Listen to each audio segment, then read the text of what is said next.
Nice. Yeah, I think the band makes it look cool, kind of summery. Yeah, I like that. So we're live. I have a semi-new watch. I put a band on it. Charlie just commented Admiring on it. it. Right. All right, ladies and gentlemen. It is July 17th. I think so. I'm Chris, And I'm Charlie. and we are 8-balling. We're going to look online, make sure all the video and audio is right. Actually, just video. Do I see? It says we're streaming. Yeah, we are. Do you have your phone? Yes. Up, yep. Oh, we're up. We're live. It's Nice. up. I think so. Oh, there we go. I can hear myself talking. Yep. Okay. The right camera's up. Did you give any thought to today? A little bit, yeah. I mostly focused on the Area 51 situation. Really? Yeah. A new spin to it? No, it's just something's going on right now in the news. If you haven't seen it, No. there's a big Facebook group, 1.5 million people, which is huge, I think, for any Facebook post, whatever. But they're intent on raiding Area 51, the Nevada Air Force Base, and releasing the aliens because, you know, it's wrong to imprison aliens. They're in cages. Yeah. With tinfoil blankets. Yep. Oh my gosh. Has this made the actual news? Yeah, I screenshotted a CNN thing to send it to you, but I forgot to. It was a Bud Light tweet, like Budweiser put out a tweet, I guess, that said, "We would like to be the first organization to come out and say we are not going to be sponsoring this event." And then 5 minutes later, they tweeted, "Fuck it, any aliens who get out get free Bud Light." That's funny. I That's thought that clever. was great. Yeah. Did they actually say fuck it? Well, I said screw it, but That's funny. yeah. So, what are your thoughts on Area 51? I think it's a lot about people made a big deal about nothing. It's probably like, well, they do some testing there. Sure. Is there alien stuff going on there? Maybe. I think that if aliens had actually come to this planet, the government wouldn't be able to keep it quiet. Yeah, I think it would have gotten out. I think it's much ado about nothing. I think it's Right. a great conspiracy theory. Yeah. That said, I think that the government is very capable of keeping whatever they want very quiet. Very secret. Absolutely. I think there's things that are kept secret. And on a small scale, did I ever tell you the story about George Bush golfing in Maine? No. Okay, here's a great story. My brother and my dad, we used to take family vacations to Maine every summer. We would drive there and we would stay for 2 weeks. My dad spent his summers when he was in college as a bellhop at one of the hotels. There's a bay in the Kennebunkport area, and there's hotels more or less around the perimeter of this bay. So he was a bellhop at a place called the Arlington. Anyway, so we did that, I don't know, probably close to 10 years consecutively, maybe more. And my brother and I decided it would be cool to go back as adults. Yeah. And the vacations ended when I was probably 10 or 11 years old, so maybe 12. So we were both pretty young. So I was Right. 10, 11. He was 14, 15, whatever. Yeah.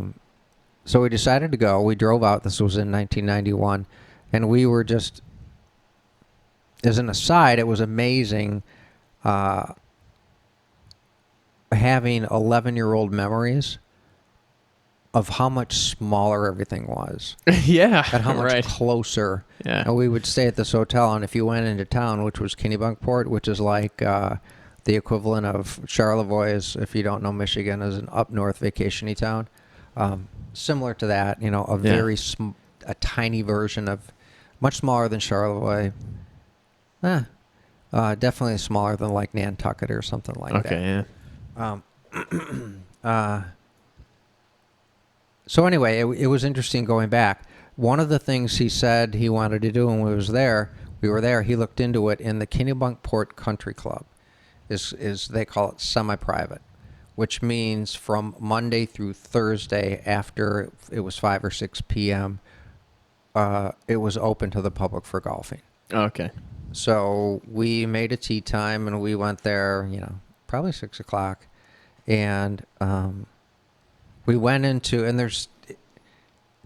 there was, it's not a country club if you've been exposed to that like you might think. There's no big fancy country club house and restaurant and grill and tennis courts and all that. All right. There's like an old converted house. It's Just a literally little a country house. house. And you go in and all the house does is manage the golf course. Sure. So we go into this little house, it's like maybe 1,000 square feet. Oh, it's really little, yeah. Yeah, tiny, with just a little kind of porch around the half the perimeter of the house, and literally we bought pop out of a vending machine. So I mean, it's just a golf course, but all the charm in the world, East Coast. So we check in and pay our greens fees or what I'm the hell it's called. Whatever. I was Right. never really a golfer. And they said, we are going to have to delay your tee time. The president, this is when George Bush 41, the old man, was president. And they said the president is literally en route as we speak, and he's going to come here and golf. Whoa. Wow. Yeah. And they're like, we're sorry for the inconvenience. My brother and I are like, no, fuck you. Fuck the president. We're golfing. Fuck, this is America, what kind isn't of it? bullshit is this? Yeah, right? is he a dictator? He can just push our tea time back? Yeah. Exactly. What kind of show are you running here? Anyway, so we think it's pretty neat. So we go out, we grab a pop, and we're sitting at just a like a Home Depot outdoor table. Sure. Yeah. Drinking our Pepsi or Coke, and up pulls the old Ford Crown Vic or Crown Vic LTD. Sure. Your random 4-door Secret Service car. About probably 3 or 4 of those pull up, and guys in like khaki shorts and polo type shirts get out, and there's maybe half a dozen of them, and they're all just brick shit house, late 20s to mid 40s kind of guys who are cool. Yeah. Obviously, they're Secret Service, but they're ex Special Forces Sure, or right. These guys are Serious deal. serious, and you can just tell. You can always tell by looking at their like, body type, oh. their demeanor, the look in their eye. They get Oh, you could murder me with your bare hands. Yeah, oh, exactly. Yeah. Right. So then an ambulance pulls up, then a car pulls up, and out gets the president, and he's in an outfit, and then out gets another guy who is like the exact same build as him, looks reasonably close to him in facial appearance, wearing the exact same outfit. Come on, what?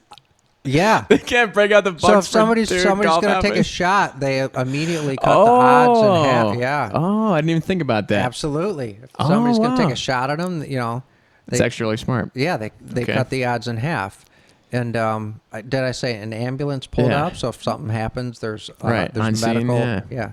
Wow. Yep. And I guess I think it was Arnold Palmer, one of the big guys from back then, was apparently a friend and also vacationed in Kennebunk or the Kennebunk area.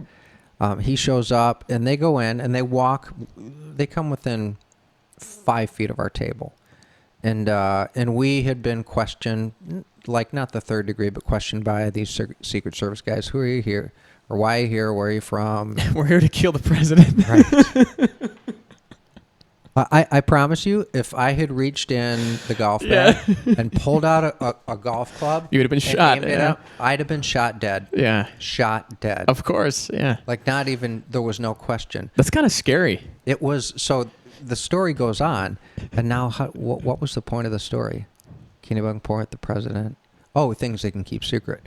So we're golfing, and he goes off I think the front 9, and 10 minutes later they release us off the back 9. Oh, okay. 4 or 5 holes in, the Secret Service comes up and they say, you guys have to hurry up. The president's on your heels. He'd already golfed like 13, 14 Holes. holes to our 4. It was amazing, you know. So now there's like 3 or 4 guys standing, and they're kind of watching us, and I'm not kind of, they're watching us.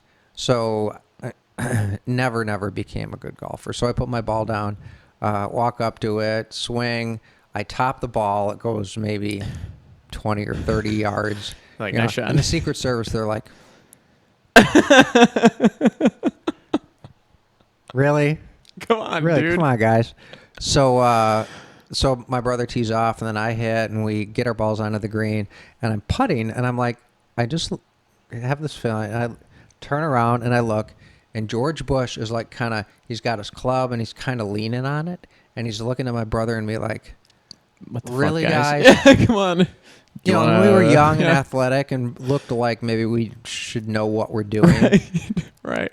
So they come up to us and they said, as soon as you putt out, he's going to have to Play through. Yeah. And again, we're like, fuck that. You know, we paid our good money. Yeah. You know, he could wait his turn. So they chip onto the green. They putt out. It was the speed at which they went was unbelievable. They had golf carts that were on like steroids. Must have had extra batteries in them. So they get in, they putt out, they go flying up to the next tee, which is kind of up in a hill and over this gully. Each one of them walks up, and they had the club pro with them, so there were 4 of them. Sure. So grab their ball, set it down, walk up to it, boom, they hit it. I mean, pretty much that fast. No practice swing, no screwing around, no, you know, itching, adjusting. Set down their ball, whack it. All 4 of them hit it easily 300 yards. That takes 2, maybe 3 minutes, and they're gone, and off they go in these golf carts that go probably 20 or 30 miles an hour. Boom, and they're just, boom, they're gone. You're like, what? Wow. Yeah, we're just like, wow. What's going on? Yeah. Yeah. So there's a point to the comment that you made, and I responded. So a couple of holes later, we are going down this straight as can be fairway, and this golf course is kind of a long rectangle, 18-hole golf course, and on one side is the Kennebunk River, which is just kind of arced, and on the other side is a straight country road, and on this country road, every several hundred yards is like a farmhouse and a barn. Right. On this one hole, we look, and there's a couple of guys, and I hit a ball, and it's going towards these 2 guys dressed in black, and I'm like yelling, 4, 4. Watch it. And it lands within 20 feet of these 2 guys. They are like, yeah, but they are wearing like assault gear type stuff. They have black boots on, black pants tucked into their boots, like kind of gusseted and pulled out, you know, so they're wearing like kind of like combat gear. Yeah. But it's black. Ugh. So then they got a black shirt on, a black vest with clips and shit in them, and each of them has literally a tripod-mounted cannon. A big fucking gun, probably like a 50 caliber. Oh, shit. On the end of each gun is a silencer that's as long as 3 or 4 like old-style coffee cans. Wow. That big around, 6, 8, 10 inches in diameter. Oh, that's a barrel cooler. It's to cool down the barrel. These were silencers. Oh, really? Yes. Wow. These were guns like I'd never seen. They had scopes that were probably 4 or 5 inches in diameter, the lenses, probably 1.5 feet long. And these guys had binoculars that looked like they were out of like a Pee Wee Herman episode. Oh, yeah. Just enormous. And they're just scanning. They're scanning these farmhouses, and they have, again, these tripod-mounted cannons. These guns had 25, 30-inch barrels. Damn. Okay? And these guys, they were snipers. Oh, shit. This is 1991, before anything happened. Before even the first World Trade Center, were you aware some guys like drove vans? Right. Yeah. It's before that. It's before any incident of terror. And Wow. And there's this level of security. So you got the body double, you got the guards, the fast golf, and you got these 2 guys. And what it didn't take long to go through my mind is, on how many occasions have these guys or similar guys, you know, who are tactical in these recreational or whatever visits the president might take, take somebody out with a gunfire that just goes poof. You never even know Kills it. a guy in a barn, right? They send one of the LTDs, fucking pick up the body, clean the scene, and you never, ever know. Shit. It was... Yeah, that's a good point. Why did they have silencers on there, right? Wow. Are you sure they weren't fully automatic weapons? Absolutely. Damn. That's wild. These were sniper guns. Well, I guess back then the technology wasn't great, so you had the baffles probably had to be huge. But They weren't there to shoot off 100 rounds. yeah. They were there to shoot off one. Did it look like a Browning or like a 50 caliber Browning, or did it look like a Maxim gun? I didn't. Or sorry, I wish They weren't. Well, it's funny. I'm like totally curious. Yeah, they weren't really interested in talking to me. In fact, They're like, get My- the fuck away from me. so they were these guys that could like kill you with a look. My ball came close getting enough to chills. them that I walked up and I looked at the guys and I said, "Good thing I didn't hit one of you. You probably would have had to shoot me." And they're like,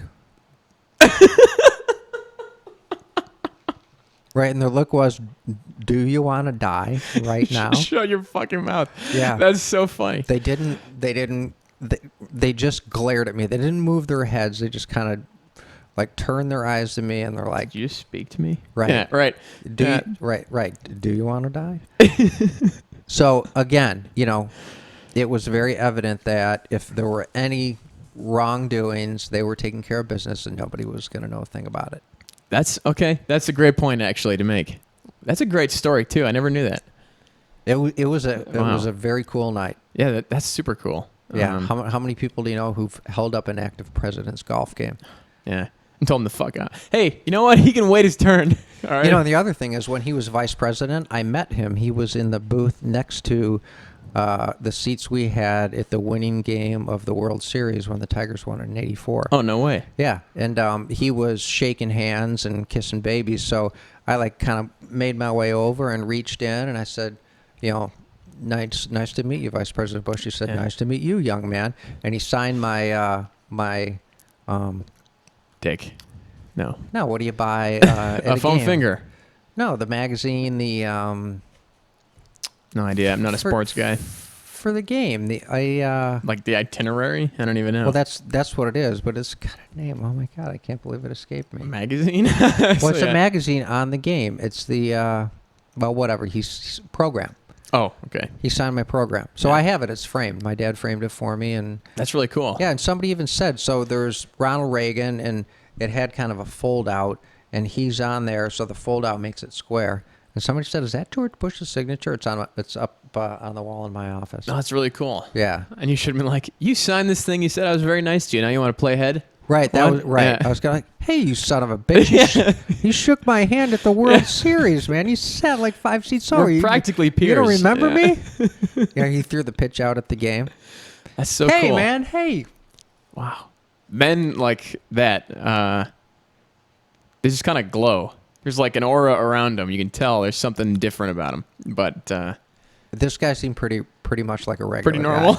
I think Yeah. his record would just say that too. Yeah, But, he didn't have that kind of Superman, super leader aura. because I've met famous people who totally give me that sense of like, wow, like I can tell that you're different Really? from normal people. Yeah. Who might you remember? One time I was in Key West. John Riley, John C. Riley. He's a actor. He was in Step Brothers with Will Ferrell. Is he the other brother? Yeah, and Talladega yeah, Nights. yeah. Yeah, that guy. Yeah. He was incognito in Florida, and even like he was wearing a hat, like a sombrero kind of deal, like in Okay. sunglasses, like totally hiding out. And like that wasn't enough. Just like this dude had like, there was like a glow around him, and I could tell Wow. who he was. And I was like 13, 14, and I was like, man, that's the guy from Step Brothers. And you sure it wasn't? No, I'm wasn't positive just because- it wasn't just you though. Everybody. Yeah, because I told my family, and then people started coming up to him silently, being like, I shake your hand, like, nice to meet you, and like walking away. So guys who were trying to meet him but be discreet about it, Right. kind of knew he was trying to be quiet about him being there. Yeah, but I don't know, like famous people, they kind of give me that vibe. That's interesting. Yeah. I met Rick Wagner, who at the time was president of. I got a cool picture with him of General Motors, And I didn't get that sense from him. I met, I think I told you this, Ed Bradley at Aspen in the Middle Restaurant on Aspen Mountain. I just not, and Martina Navratilova, you know who she is? She was the Venus Williams of like the 70s and early 80s. Oh, wow. Yeah. Superstar woman tennis player. Jeez. And notable, I think it's fair to call her activist lesbian. And she, wow, this woman was just ripped and built. And she was a great skier. Cut in front of me in line in Aspen. I was like, hey, Dyke, what the fuck are you doing, right? Hey. Sorry. Wow, Dyke. No offense intended. Jeez, yeah. No, it was just, she cut right, it was literally me and my brother, a couple of friends we were out there with, cut right in front of us. And we're like, what the fuck? Excuse me, dude, who the fuck? Yeah. Kind of like the golf. What kind of show are you running here? Yeah, right. No, but she was a very big deal. She was a big deal when she was playing. She was like woman domineer of tennis, like nobody before her. Wow. And nobody in history. Anyway, Martina Navratilova, look it up. She was a badass. I will say this: I have met Dan Gilbert before. He's a customer where I work. He had quite the opposite aura around him.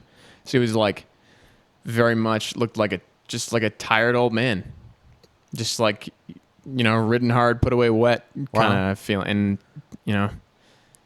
it was really sad for me to realize that because this guy, growing up around Detroit, everybody talks about him like he's God. He's like fixing up the city, he's doing everything good for us.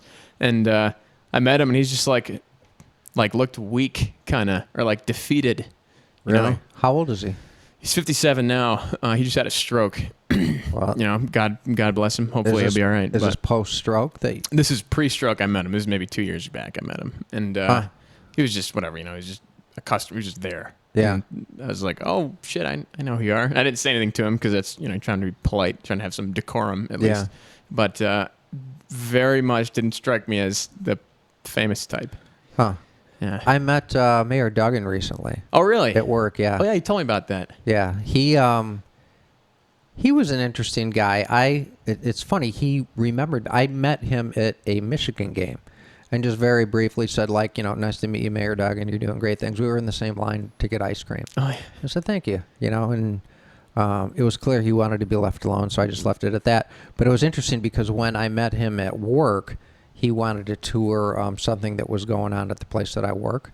So me and a couple other guys hosted his visit. And he remembered me because he said people were introducing themselves. And he said, nice to meet you, nice to meet you. And to me, he said, oh, nice to see you again.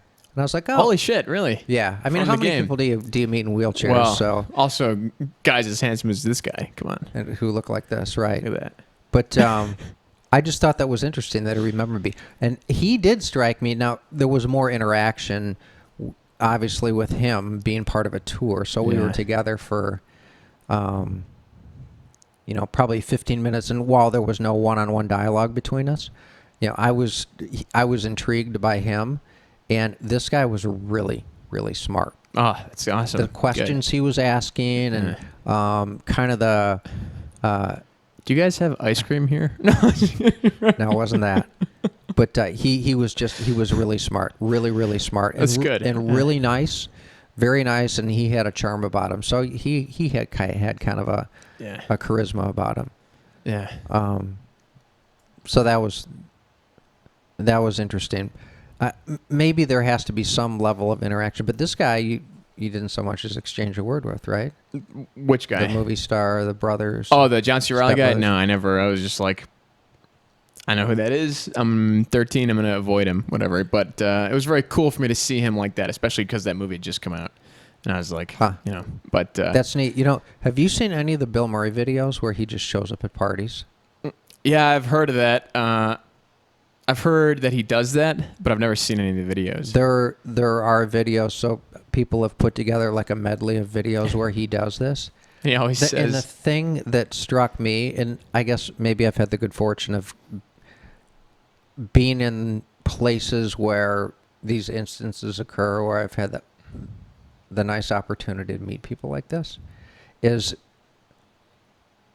all these people who told these stories, they were like, it was so awesome. It's the coolest thing that ever happened in my life. And it's like, oh my gosh, really? You fucking drank beers with He's a a dude. guy who makes movies. Right at the end of the day, he's just a dude. And yeah. if you remember on our other podcasts, I was kind of ripping on actors because all you do is pretend. Right. No, that was actually off screen. We talked about Was that. it? Yeah. Oh, so, I mean, Yeah. my thing on movie stars is What the fuck they, do you do? they pretend to be somebody Right. else. They're movie stars. You're nobody. You're nobody. And the fact that Kind of agree. you think you have something to say and you take these political platforms and think your voice is somehow relevant, you get paid obscene amounts of money To pretend. to pretend. Yeah. And they're words that were written by somebody, Some other guy. somebody else. Yeah. He didn't even write the words. So, with regard to the way you conduct yourself and I'm going to be harsh here, because I was going to tell you the thing I want to do tonight was just kind of rant. Fuck yeah. Rant episodes are great. Let's do that. I just got it in me, man. So all you movie stars who are super political and have so much fucking money and are total hypocrites, exactly. Fuck you. Go do something real. Go God do bless. something real. Amen. I believe that wholeheartedly. Yeah. And who the fuck are you? It's not like you became famous for like political activism. You're just someone who is famous who decided to get into something. Like Michael fucking Moore, you fat ass fucking Yeah, fuck pig. you. Stop talking about Michigan as like your birthplace. We don't want you here. Maybe Yeah. one of your fat thighs is still in here And somehow, wherever you are. Did you but- ever see the house he owned before he went through his No, divorce on Lake no. Charlevoix? Palatial. Fuck you, you fucking hypocrite. You live like a one percenter. There are a lot of You- houses on that lake like that. Yeah, but he has one of them. Yeah, but he he has one of 'em. fucking condemns, people with money, and you live like a rich guy. And He's my you- neighbor. And you look like a rich fucking pig. Yeah.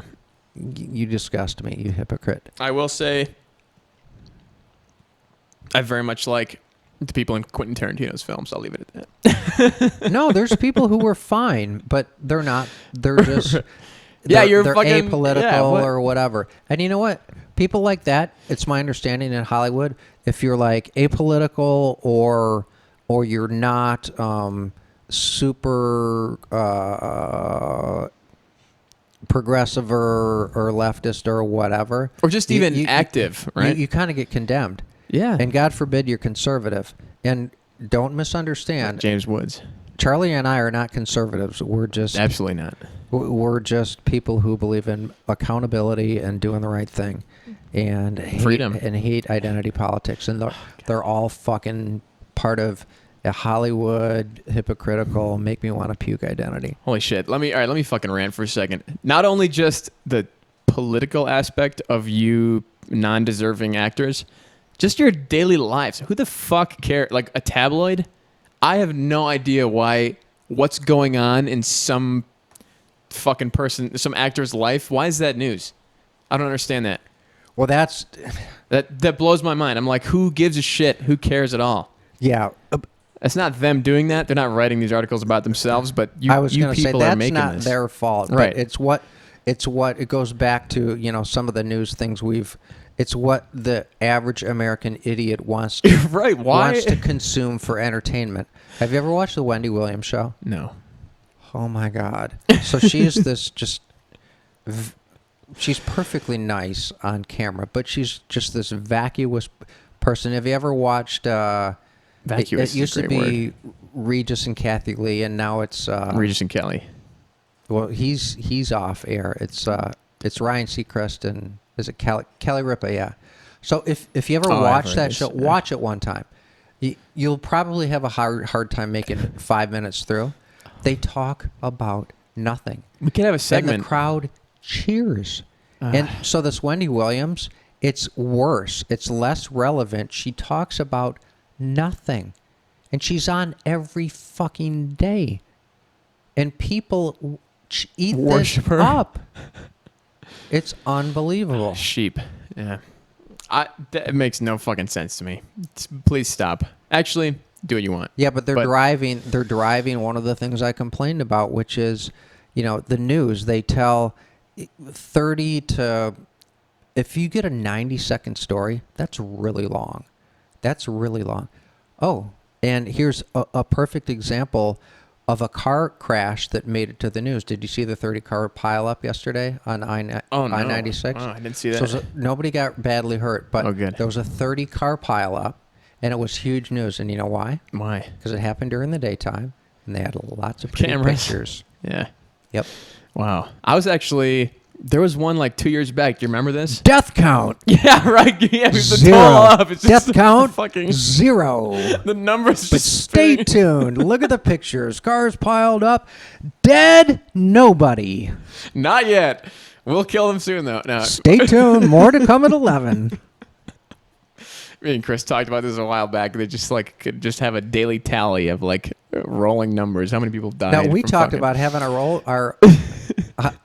It's sad. I mean, it's sad. It is sad, but like, come on, it's the consumer makes it the way it is. You know, you guys make it that way. 30 people died in the last 67 seconds. Really, what happened? Well, people died. 52 of them, or 39 of them, were from old age. Right? It's like, yeah. I was actually speaking of I-96 car crashes or pileups, a few years ago, like 2 years ago, I was driving home from Central Michigan University. We're still good. Nice. Oh, great. Yeah. It was like kind of halfway between winter and spring, and it had snowed that morning, and it was like bad visibility, whatever. And some 18-wheeler coming the opposite direction that I was going had like spun out and stopped halfway, stretched across the entire highway. And so because the visibility was bad, because the 18-wheeler kicked up so much snow and just like dust and stuff, people were just like smashing into this, like it was just a cloud. You know, you can't see what's Boom, boom, boom. just boom, and the footage was horrifying. And meanwhile, I'm coming the other direction, which was dead stop traffic because of the same reason. But just watching these people driving into this thing, they had Oh my no gosh. idea. So many people, I think like 12 people died that day. It was Oh, no. ridiculous. I was literally right across the other side of the highway watching it happen. I'd never seen anything like that before. It was terrifying. Wow. Yeah. And people were like getting out of their cars, running away like across the median. Oh my and cars gosh. would swerve into the median to avoid crashing into the pileup. Like people must have been hit. I don't know. It was terrifying. Wow. You couldn't see what was going on. It's the deadliest thing. Anyway, I don't know why we brought that up. Sorry. It was the death counter Oh, right, thing. right. Yeah. Now I'm curious. I got to do a Hey Google. Hey, Google. Okay, Google. Okay, Google. How many people die every day in the world? Oh, wow. That's a good question. Death rate. 23,000. No, 400,000. 55.3 million people die each year. Oh, that's not, well, No, hang on. So 55 million a year. keep everybody entertained while I So get we my can, calculator. let's learn how to do math, guys. I never learned how to do this in school. So I said 55, 53 million? 55.3 divided by 360. 553. Divided by 365 equals 151,507 people a day. Divided by 24. 6,300 people every hour. So is that 10 a minute? Divided by 60. I don't know math. 105 people Every a minute. Wow. That's more So than, if we had that counter, I mean, it'd be kind of morbid. Death's awful, yeah. which I'm painfully acquainted with. But yeah, 105 people a minute. So Wow. that kind of, a lot of these stories trivialize. I mean, Well, I'd say the majority of stories trivialize death, but since we started, right? How many minutes are we in? yeah, what? It's like 30 minutes in or something, 40 minutes Not in? even. Oh, I nice. think. The counter on our new software, where are we? I don't know how to know. Neither do I. You're the computer geek. Come on. Come on, No, you, geek. wow, you're about 36 minutes in. I'm great at that. I was going to say 40 minutes, So actually. 3,600 people. But yeah. Damn, that's sad. I'm sorry to those 3,600 people. We didn't mean to do that to you, but we had to do this show. Right, but no, again, but the news trivializes, right? If one person dies in a plane crash, in the 2 minutes it reports, it's like, why was that person another worthy of it? 200 Right. people died. Yeah. So whatever, the freaking news. You ever think about the word news? Have you ever actually thought about it? Yeah, frequently, actually. N-E-W, new, Yeah. plural. Yeah. It's that, that which is new. The new occurrences. Yeah. And my point being is sometimes they'll dredge up things that happened days, weeks, even many weeks. I forget there was something that was revealed and they were reporting it like it was new news. I think I brought it up on it to you either on or off camera. It just frustrates me. Okay, so another point of my rant. The congressional vote that was called to condemn Trump's tweet. Oh. That's against House rules, though.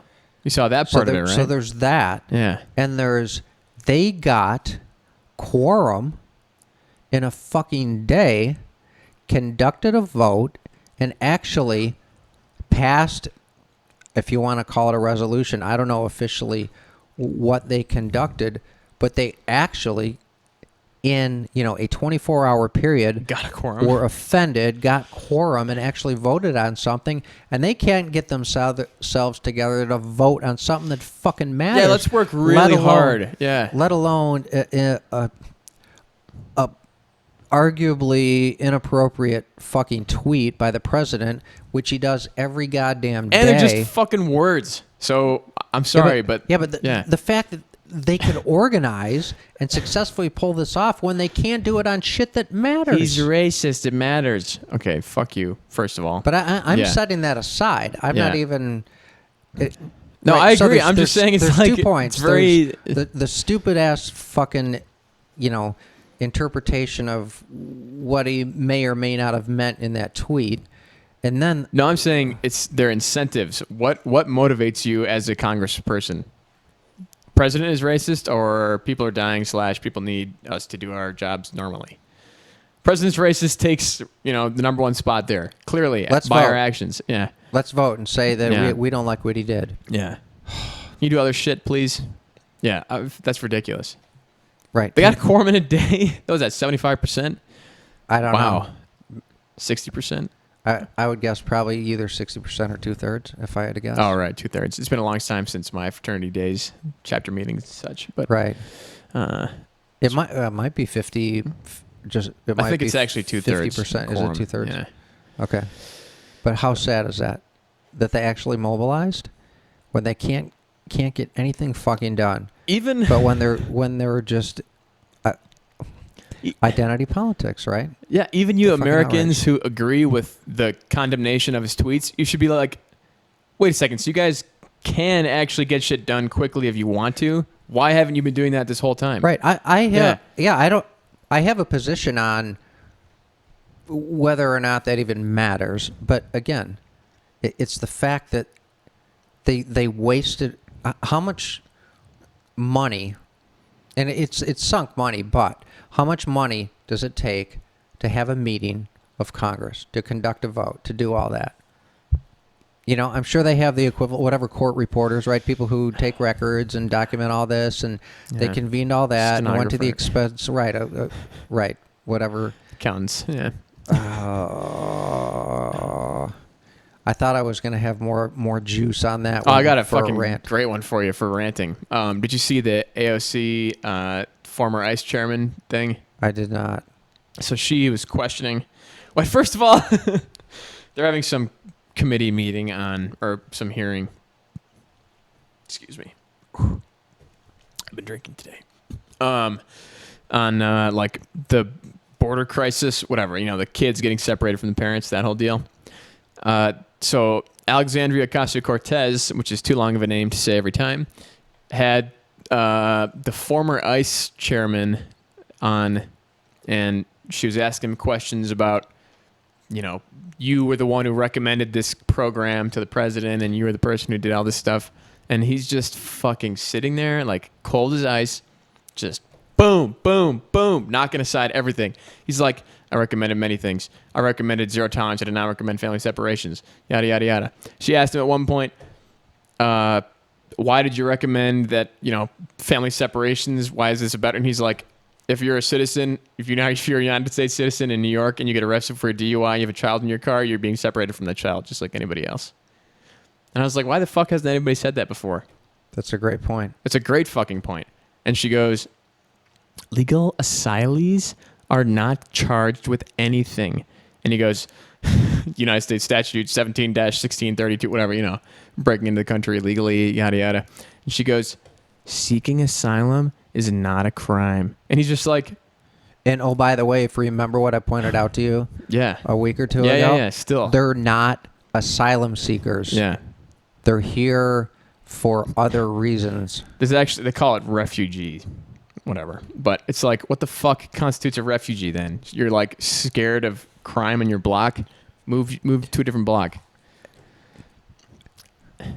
I don't know how many hundreds, if not billions, hundreds of millions, if not billions of people are living in deplorable conditions, right? Starving, no food, no economy, no nothing.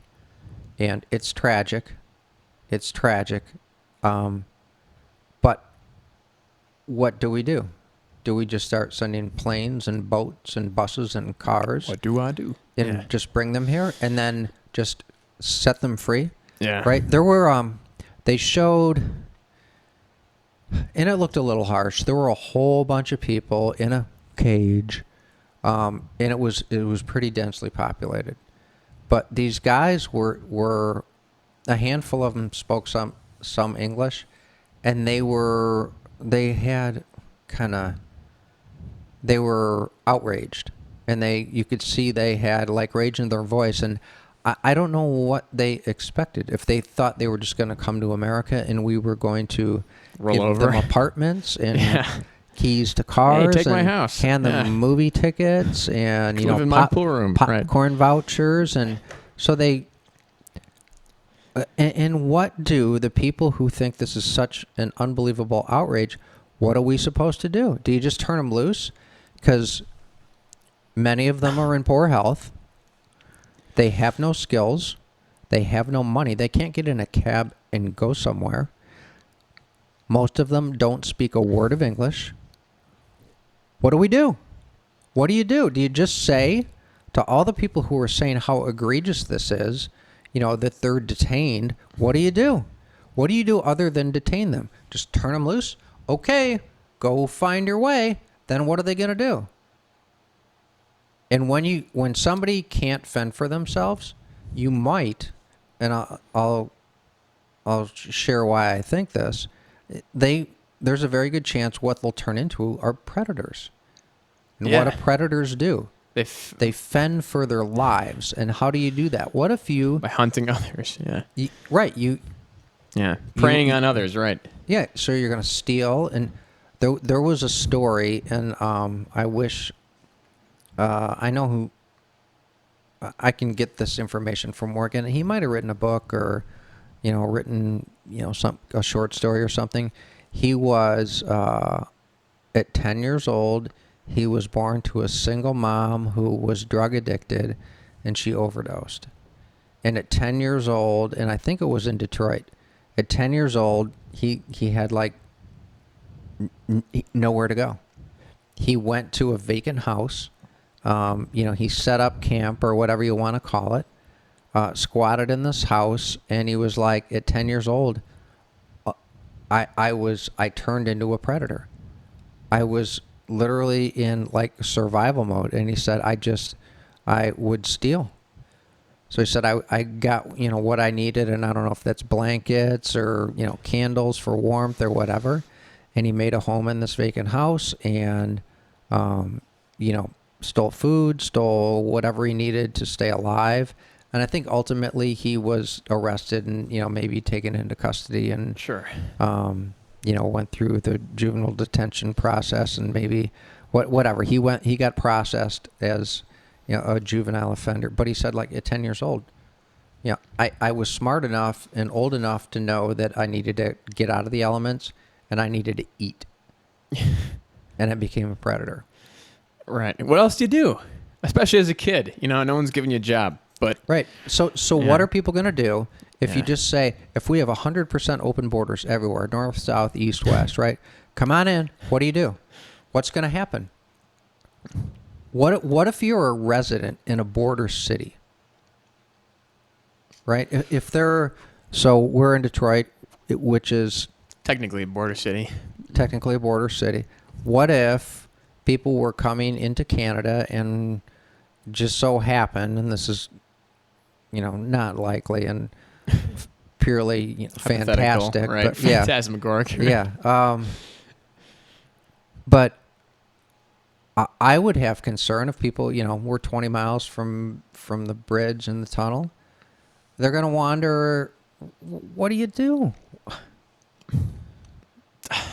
It's just like, do we want to bring problems here? Do we actively want to bring problems here, or do we actively want to mitigate these problems from, reaching our what is the thing? Like, bring all shit, it doesn't matter, whatever it is. Everything is X. We're not going to put anything face value on, whatever. We can't save the world. Right. And I'm So don't talking try. literally. Yeah. We can't save the Right. world. Don't try. It's first step. Right? There's Yeah. 7 billion people. I What would you agree. guess? Probably half of them are living in marginal situations. Yeah. I'm guessing, right? Making Right. it up. But, certainly billions of people would fare better if they were in this country or other developed Western countries. But not if all 4 billion of them were, right? So Yeah. that's the fucking problem. Yeah, you would just turn this into, At some a point, welfare state. you do have to pick and choose who you let in. And, like, you can go, as far as you want with it, but at some point, you have to make up your mind. Like, who are we going to let in, who are we going to let out? You can't just let everybody. Yeah, somebody was making a point to make the point of borders. It was in a podcast, and they said, like, borders are important. And for on your person, That's the reason we have a word for borders. you have skin. Yeah. And it keeps fuck. out the germs, right? In the biological predators of human beings. You have skin. And then you live in a house, right? And maybe within the house, you've got brothers and sisters, and you might have a bedroom, and sometimes you might not want them in. And then you have your house to keep the rain off you. Yeah. And to keep maybe your neighbors out, or maybe potential predators, depending upon where you live. And then you live in a town that has borders, right? Police, yeah. And we're citizens of the Right. city in which we live. And you have a state that has borders, and that state has its own laws. It's Russian And that goes dolls to all the way countries, down. right? Yeah. They're necessary. They're necessary to maintain order and to maintain safety and for whole lots of reasons. I agree.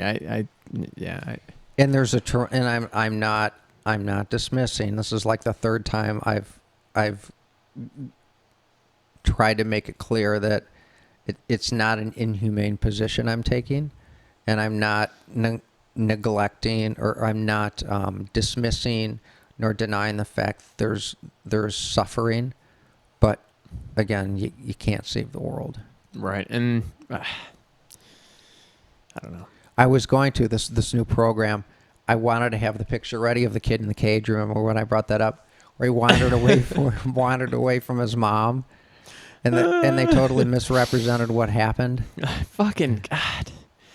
Just, it's going to be going on forever. Till the day that both of us die, whatever, hopefully that's a long time from now, they'll be doing that shit Well, we need help from Mexico. Yeah, wait, we just got that. Have you noticed that in No. the news? Like, Trump worked out some deal. They're going to start helping out at the border. And they're like, all right, we're in. Part of the problem is they're just letting them go from the bottom Encouraging of their it. country. Yeah. Well, I think I'm not sure they're encouraging it, but they're doing nothing to discourage it. Right. Well, I'd seen some stuff the president said down there, or at least the ex-president, Vicente Fox, about, like, why not? Like, whatever, fucking do it. Well, But, they know they're not staying in Mexico. They're headed for the U.S. border.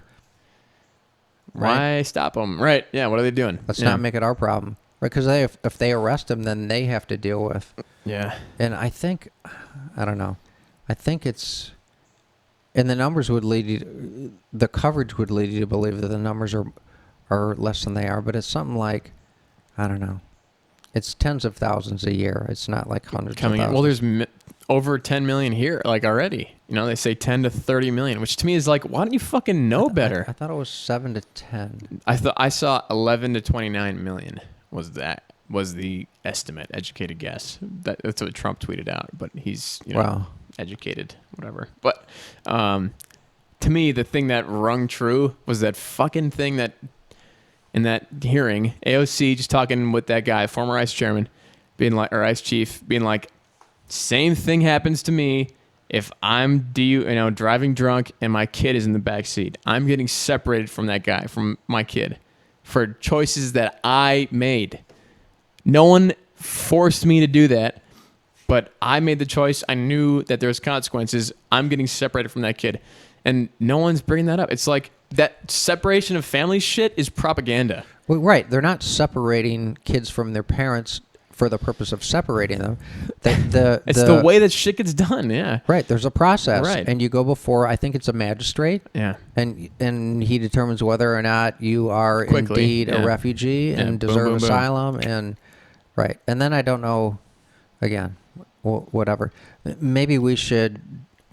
It'd be interesting to get all the facts lined up and do like an editorial on the whole fucking thing. We could orchestrate me crossing the border illegally.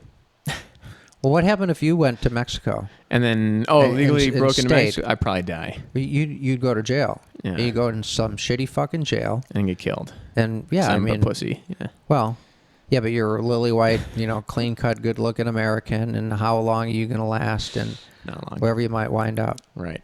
Yeah, isn't that thanks enough that you don't get murdered in your fucking holding cell while you're waiting for your trial? Like, isn't that something right there? It's white privilege. Yeah, shit.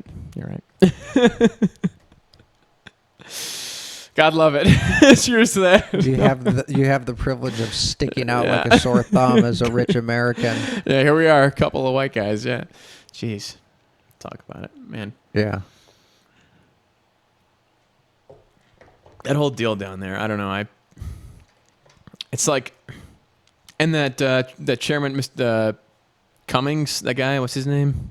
Don't remember. He's the chair of that committee, whenever it is, House Foreign Relations Committee, Immigration Committee. I don't know what it is, but that guy, one of the Republican, Mark Green, he said something about like, I have all these these progressive liberals saying all this stuff to me, and they never help out at my, my volunteer place, and I offer to them, yada, yada, yada. And then he has this long rant about how progressive liberals don't actually give a shit. They just are doing this for, culture. And the guy goes, Cummings, the chair, says, I think we should be careful about how we talk about our colleagues because everyone is acting in good faith. And I was like, fuck you, they're acting in good faith. If they're acting in good faith, they would know the facts and the details. They would know what's going on. If I weren't working and I had the money, one of the things that I would do this summer is I would go down to a border town. I'd take a camera and I would find out objectively what's going on and how people are being treated. I'm really, really curious if people are at all mistreated. And it seems to me like with the resources that exist there, that there's a bunch of decent people doing the best they can with the resources they have. And all we do is we call detention centers cages. And, I think 4 children have died. And I know that there was one young girl who was medevaced to, I think, like UCLA or some semi-proximate hospital. And it's tragic. When anybody dies, it's tragic. When a child dies, I guess it's maybe relatively more tragic. But how sick are a lot of these people when when they get to our borders? If they're poor, if they've had no medical attention, and they do I don't know how many, is it 1,000? Is it 2,000 mile trek? 1,500, whatever it is. Through a desert, yeah. From Central America through Mexico, yeah. With little to no money, just, yeah. Just difficult terrain, brutal temperatures, surviving to get to our border. What kind of physical shape are people in? that we would expect that there aren't going to be some health Problems, difficulties. Yeah. There was that guy like Mike Malice tweeted something out. It was like, there was some story about a Mexican woman who she illegally crossed the border and made it to one of these detention facilities, and she didn't have her medication for whatever illness it was, and it's like, damn right, we got to get her right back to her primary care provider immediately. Right, get her right back to Ecuador. Fucking get her right back there, yeah. To that great doctor who was giving her and I'm like, isn't that impeccable beautiful? care. Yeah. She's without her medication. She's diabetic and without her medication. Yeah, and it's probably been a year or or if she ever had it, she needs her medication. And I thought that was just a very nice way to kind of wrap that up. It's like, do we need to say more? Was this something that was on the news or something? I don't know. But it's like fucking. You know what? When I get there, they'll have the meds for me. It's fine. It's like, fuck you for even assuming that. Fuck you. Fuck. I don't. Maybe that's a little harsh, but no. I'm just saying, like, I'm not gonna take my shit with me, so that when I get arrested in the land of the free. Oh, you mean as far as that's the way the story was painted, right? Yeah. It's like, or she had a full bottle and she's like, okay, these are going to run out in 2 weeks. These are going to run out in 2 weeks. Hey, it's a week. Hey, it's 3 days, right? Hey, I'm out. I'm out. I've been telling you for weeks and weeks I was going to run out of this pill in an orange little bottle that I brought up, in plenty from Ecuador or whatever, Colombia, wherever. Yeah. Right. Just absolutely painted an unfair picture of what's truly going on. She needed her medication. And I think that is the root cause of not all, a large percentage of the political disagreement that we have today. Just people are construing the facts in a certain light that makes it seem like the end of the world or whatever. Every time, like the Nazis are back again. And it's like, this is just it's just as simple as that. The DUI guy, like, I don't need any more explanation than that. The guy had a kid with him. He got arrested. Boom. They're separated factually. Do you want to call it family separation? Or do you want to call it he got arrested for being a human piece of shit who's driving drunk with his kid in the car? Yep. Like, what are we calling it? It's just different lighting every situation. And then we're going to beat this horse to death. But so this is what's on the news. How many people in this country are struggling to eat? And it's not a lot, right? But there are people, But there are people. Natural-born citizens. Natural-born citizens, most of whom are suffering from mental health issues, who are homeless. What about the guy living under the bridge 15 miles from here? Yeah. Where's the camera on him? Where's the outrage in Washington for him or her? Yeah. Right. Anyway, it's kind of like the 30-car pileup. They're right there. It's easy it's low-hanging fruit. Take a camera. Yeah, bring a crew. Make a story. Yeah, why not? Want to help them over there? What? The police will do that. And be outraged. Yeah. Pick a cause. Low-hanging fruit. It's sad. This really turned into a rant episode. Kind of did. Yeah. And again, I just want everybody to understand, there's no lack of compassion here. We're just talking about the nuts and bolts of reality and where energy and thought just gets so misdirected on what's going on and where priorities do or really don't lie. / should, right? I don't know if we're qualified to say that, but we're allowed to have an opinion, no doubt. It was interesting in some of the podcasts I've watched in the last week. They're kind of like, this is the new movement where people are getting online and they're standing up for what they believe in. Right. So for everybody who's got an iPhone and saying there's a travesty out there, there's a Chris and Charlie getting online and saying, you know what, people, let's look at what's really going on and have a real discourse about what we should be focused on. Let's talk about right and wrong. Let's gather facts and let's get real. Right. And today we crossed tabloids off that list. So thank you. and family separation. and clickbait and YouTube snippets and all Yeah. the fucking bullshit that the news puts on to sell ads. So They're brainwashing you. You're being brainwashed. You don't even know it. yes, you are. So, Which is the craziest thing, but it's true.